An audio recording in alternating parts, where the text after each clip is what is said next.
ऐसा पहली बार है कि चुनाव नतीजों के बाद ईवीएम सबसे ज्यादा चर्चाओं में है और पिछले दिनों विकासनगर विधानसभा क्षेत्र की ईवीएम को सील करने के आदेश के बाद अब हाईकोर्ट ने 6 और विधानसभा क्षेत्रों की ईवीएम सील करने के आदेश दिए हैं।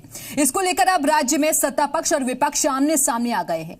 हालांकि हाईकोर्ट के आदेश पर तो कोई सीधे तौर पर टिप्पणी नहीं कर रहा, लेकिन सभी का कहना है कि जांच में सच्चाई सामने आ जाएगी। देखिए फहीम तन्हा की रिपोर्ट। विधानसभा चुनाव हर बार की तरह इस बार भी हुए।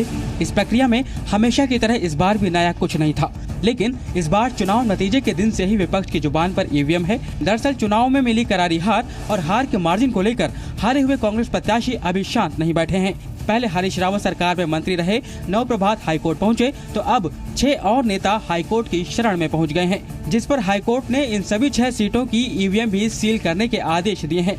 नेता प्रतिपक्ष इंदिरा हृदय का भी कहना है कि जब ईवीएम का परीक्षण होगा तो एक बड़ा खुलासा भी हो सकता है।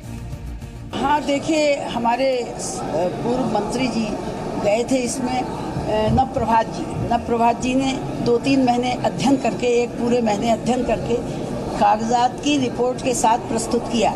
हाई कोर्ट ने रोक लगा दी कुछ को और सील कर दिया गया। आज ही सूचना है, उन्हें सील कर दिया गया।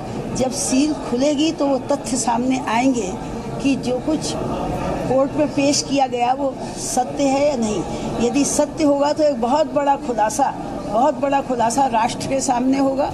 हालांकि ईवीएम में छेड़छाड़ के आरोपों और शंकाओं को बीजेपी के नेता सिरे से खारिज करते रहे हैं। देखिए, माननीय न्यायालय ने जो निर्णय दिया है उस निर्णय का परीक्षण किया जा रहा है और माननीय न्यायालय के निर्णय के सापेक्ष में न्यायालय में ही इसके संबंध में ट्रायल होगा।